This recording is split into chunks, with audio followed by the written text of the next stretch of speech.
just wanted to say that I had to do a little changing. So I didn't add Turks in the game, but I added turkeys. Alright, enough jokes. Let's roll the intro, guys.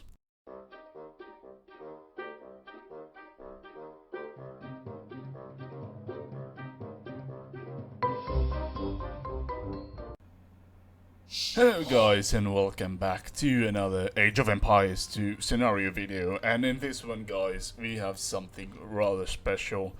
We got a custom made diplomacy map for the for East Asian region. So let's get straight into it.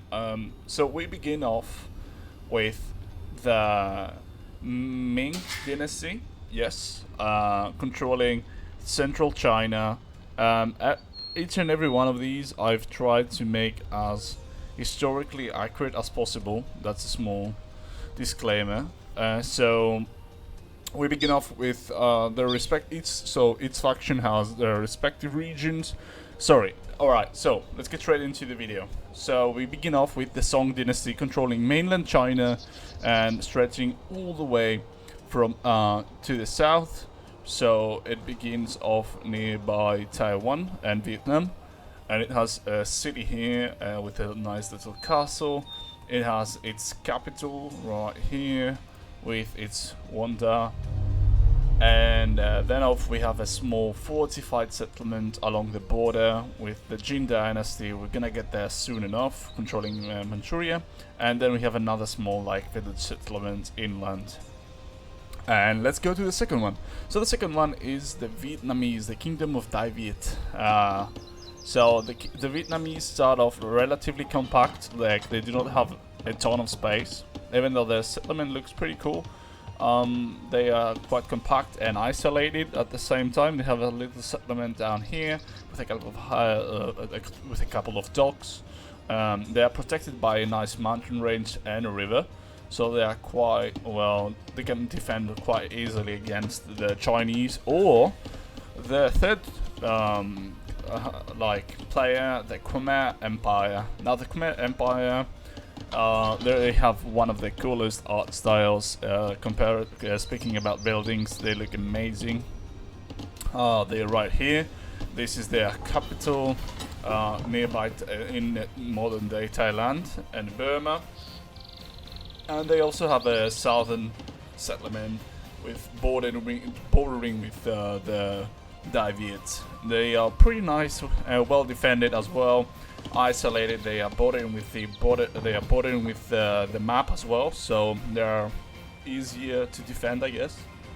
And they are not one of the strongest factions. Generally, these two, they are quite isolated. They have limited resources because of their limited space. So that's one downside of their fortified position. Now, onwards to the Kingdom of Bengal.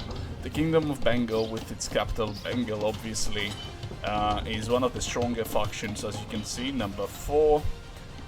And it has a settlement here, mountainous settlement, looks pretty nice. It borders with the Khmer Empire, and other than that, nothing else, because as you will see in a bit, so this is the capital, of course. And to the north is the mountain range with Everest and all that. So the Himalayas. So they're quite well defended. They have another settlement here on the central part of India, that will be.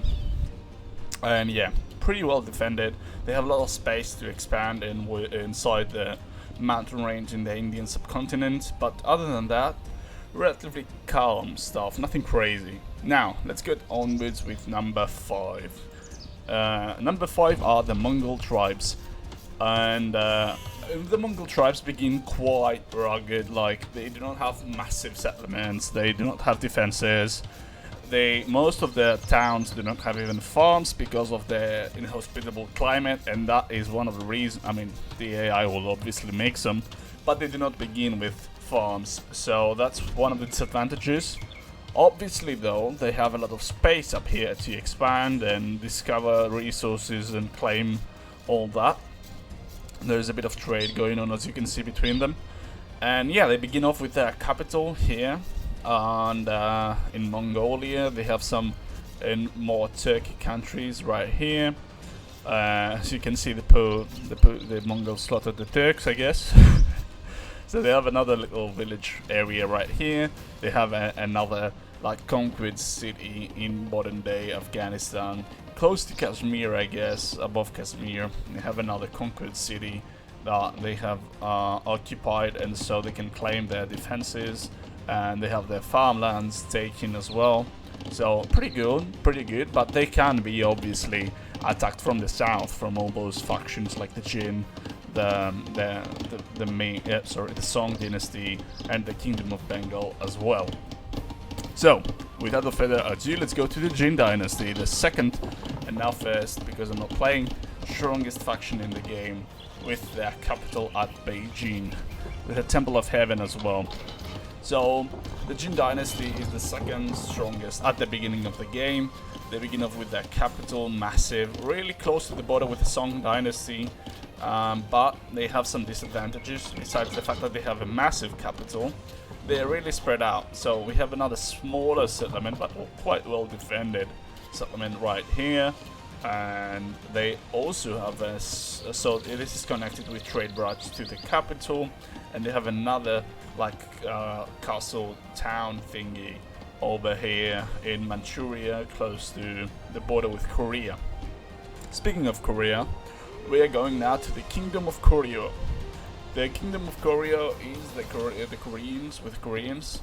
They are in the Korean Peninsula. They have united the entire Korean Peninsula under one banner. And this is the Kingdom of Korea's capital, Seoul. Quite well defended. It has a lot of docks, obviously, because the Koreans are famed for their naval prowess. The AIs taking some liberties with the city design. And yeah, so this is the town, the capital of Koryo. They are well defended because they have the mountain range to protect them, as well as dense wooded areas. And also they have another southern city close to come on, what's the name of this place?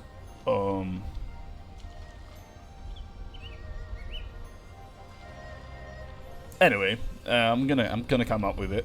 So they have another small, not small, quite a sizable town down here with some farms and some more docks and resources.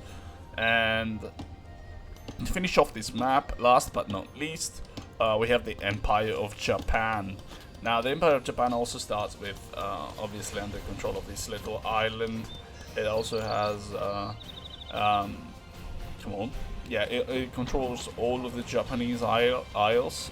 So the capital in Kyoto is right here, with the Emperor's Palace, I guess you could say. And yeah, so everything is good. Oh, by the way, they advanced nice. Everything is good. They have double defenses, really well defended settlement. They have some farms, they have some wooded areas, pretty well done. And at the north, they also have, I guess this could be Edo. I didn't want to put it down here because of the lack of space. So they also got a nice little castle up here with some basic houses and some villages to start advancing.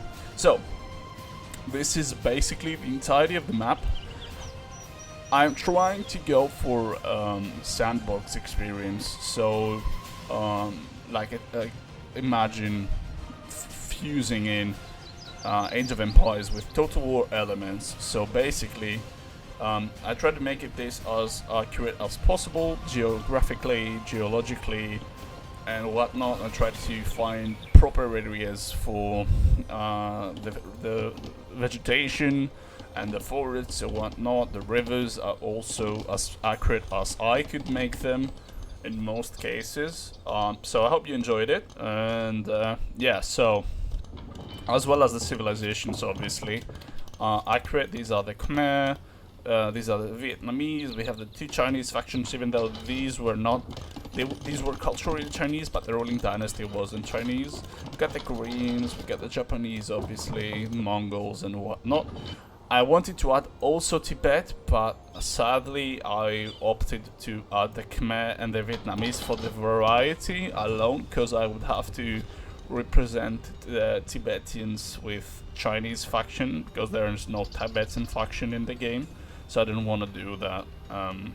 So yeah, this is it. So my whole purpose was to fuse basically Total War with Age of Empires. So you begin with your own kingdom, you can forge alliances in multiplayer and ally against other factions, try and rule over the map, expand, build new cities and whatnot. That was the main purpose. If you would like, however, to for me to actually make this a more custom scenario type of thing, with let's say I could add objectives for each faction and what to do and what to not to do, and to focus on specific things, I could do that and I would be happy to. And if you would like that, actually, please leave a comment below stating that you would like to see this done. So yeah, that is it. I would like to keep this short so you do not have to watch me bragging or talking too much. And you can go find the link to download this video down below. And yeah, guys, thank you very much for watching, and I will see you in the next one. Bye bye.